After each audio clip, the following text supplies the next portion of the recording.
Hello everyone, this is Sushma Singh from SR group of institution. आज का हमारा टॉपिक है कंसिडरेशन। कंसिडरेशन आया था सेक्शन 2D में, और ये जो कंसिडरेशन है ये हमने शॉर्ट फॉर्म में पढ़ा था essential element of a valid contract के अंदर में, कि ये एक इसेंशियल एलिमेंट होता है, एक जरूरी तत्व होता है सही कॉन्ट्रैक्ट के लिए। विदाउट लॉफुल कंसिडरेशन एक सही कॉन्ट्रैक्ट पॉसिबल नहीं है। तो आज हम ये कंसिडरेशन टॉपिक डिटेल में पढ़ेंगे कि ये होता क्या है। तो सबसे पहले यही जरूरी है बेटा, ये फिर से मैं बता रही हूँ कि ये आया था सेक्शन 2D में। आप सेक्शन हमेशा नोट डाउन करते रहिए, मैंने पहले भी वीडियोस में बता रखा है कि बिजनेस लॉ सब्जेक्ट में सेक्शन बहुत इंपॉर्टेंट है। विदाउट सेक्शन आपका सब्जेक्ट ये काम नहीं चल सकता है। इस सब्जेक्ट में अगर आप सेक्शन नहीं लिखोगे तो फिर आपको मार्क्स कम मिलेंगे। तो ये जरूरी है कि आप सेक्शन लिखते भी रहिए और याद भी करते रहिए। तो कंसिडरेशन सेक्शन 2D में आया था।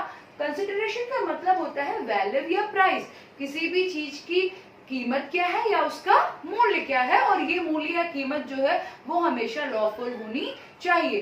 तो इस कंसिडरेशन को लॉफुल बनाने के लिए कौन कौन से इसेंशियल एलिमेंट चाहिए, यानी कौन कौन से जरूरी तत्व चाहिए जिसके बिना कंसिडरेशन लॉफुल नहीं बन सकता, हम ये डिस्कस करेंगे essential element of a valid consideration में। फर्स्ट पॉइंट है रिटन प्रॉमिस। जब तक हम किसी से रिटन प्रॉमिस ना करें तब तक हम लॉफुल कंसिडरेशन नहीं कर सकते। क्यों? क्योंकि अगर आपने किसी से रिटन प्रॉमिस नहीं किया है, आपके पास अपने प्रॉमिस का कोई प्रूफ नहीं है, तो आप किसी भी चीज की कुछ भी वैल्यू निकालिए, कोई भी सामने वाली पार्टी उसे चेंज कर सकता है या अपने मन मुताबिक कुछ भी और भी बता सकता है। तो ये जरूरी है कि अगर आपको कंसिडरेशन को लॉफुल बनाना है तो जो भी कॉन्ट्रैक्ट के बीच में दोनों पार्टीज के बीच में प्रॉमिस हो रहा है वो रिटन फॉर्म में हो। Next one is must be real. फिर जो भी प्रॉमिस आप करते हो या जिस चीज के लिए प्रॉमिस करते हो वो हमेशा रियल होनी चाहिए। आप सपोज हम ये करने लगे कि ऐसा करना है भाई तुम्हें कि पूरे आसमान में कितने तारे हैं ये काउंट करके बताने हैं, और इस काम को करने में कितनी प्राइस आप लोगे या कितना वैल्यू आप हमसे मांगोगे, ये कैलकुलेट करके हमें लॉफुल कंसिडरेशन बताइए। क्या ये पॉसिबल है? ये एक नॉर्मल ह्यूमन बीइंग के लिए पॉसिबल नहीं है। क्यों? क्योंकि ये रियल बात ही नहीं है कि ये हम कैलकुलेट कर पाए। तो ये जरूरी है कि आप उन्हीं चीजों का कंसिडरेशन निकाल सकते हो जो चीजें रियल हैं या जो चीजें एक नॉर्मल ह्यूमन बीइंग के लिए कर पानी पॉसिबल हो। नेक्स्ट पॉइंट है मस्ट नॉट बी इमोरल। कभी भी ऐसी चीजों का कंसिडरेशन नहीं निकाला जाएगा जो कि इमोरल होंगी, अनैतिक होंगी। क्यों? क्योंकि इमोरल चीजें हमारी कंट्री में इलीगल मानी गई हैं, गैर कानूनी मानी गई हैं। तो इन चीजों को हम एक वैलिड कॉन्ट्रैक्ट के लिए यूज नहीं कर सकते। अगर कोई भी इमोरल काम हो गया, अनैतिक काम हो गया, तो फिर हमारा कॉन्ट्रैक्ट वैलिड नहीं बचेगा। नेक्स्ट पॉइंट है मस्ट नॉट बी इलीगल। देखिए वही पॉइंट आ गया कि बिल्कुल भी ऐसा नहीं होना चाहिए कि आप कुछ भी गैर कानूनी कर दो और उस गैर कानूनी चीज का कंसिडरेशन कैलकुलेट करो, ये नहीं सही होगा। तो इसलिए आपको इलीगल चीजें नहीं करनी है।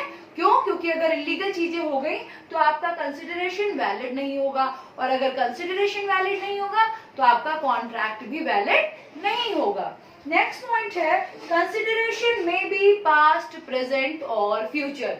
इस पॉइंट का क्या मतलब है कि जो कंसिडरेशन है वो पास्ट भी हो सकता है, प्रेजेंट भी हो सकता है और फ्यूचर के लिए भी हो सकता है। कैसे? सपोज कि आपने जो पास्ट में काम कर रखा था या पास्ट में प्रॉमिस कर रखा था या कॉन्ट्रैक्ट में आ चुके थे, उसका कंसिडरेशन हम अभी निकाल सकते हैं, या फिर आप जो अभी प्रेजेंट में काम कर रहे हो उसके लिए भी कंसिडरेशन कैलकुलेट कर सकते हैं, या फिर जो फ्यूचर में आप काम करोगे इसके लिए भी हम कंसिडरेशन अभी कैलकुलेट कर सकते हैं। तो ये जो कंसिडरेशन है वो तीनों तरह से हो सकता है, पास्ट, प्रेजेंट और future. Next one is must not be opposed to public policy. इसका क्या मतलब है कि आप जो भी कंसिडरेशन करोगे या जिस काम के लिए, जिस चीज के लिए कंसिडरेशन कैलकुलेट करोगे, ये जरूरी है कि वो ऐसा कुछ भी ना हो जो कि आपकी पब्लिक पॉलिसी के खिलाफ हो। जो हमारी कंट्री में, जो हमारी गवर्नमेंट ने पॉलिसी बनाई है, रूल्स एंड रेगुलेशंस बनाए हैं, उनको ब्रेक करने वाली नहीं होनी चाहिए। अगर कोई भी रूल ब्रेक किया गया और आपने कंसिडरेशन कैलकुलेट कर लिया उसी के थ्रू, तो फिर आपका कॉन्ट्रैक्ट वैलिड नहीं होगा। तो ये जरूरी है कि आप अपने कॉन्ट्रैक्ट को वैलिड बनाने के लिए हमेशा ये ध्यान रखें कि ऐसा कुछ भी ना हो जो पब्लिक पॉलिसी को अपोज्ड करे। तो ये जो पॉइंट थे वो थे वैलिड कंसिडरेशन के लिए जरूरी पॉइंट। एक बार फिर से शॉर्ट में डिस्कस करते हैं। कंसिडरेशन सेक्शन 2D में आया है।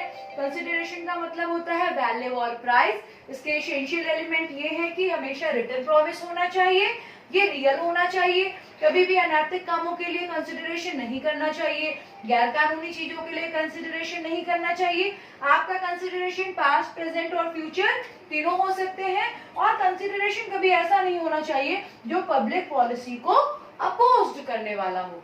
तो मैं उम्मीद करती हूँ कि आपको कंसिडरेशन क्या है और उसके एसेंशियल एलिमेंट समझ में आए होंगे। Thank you so much.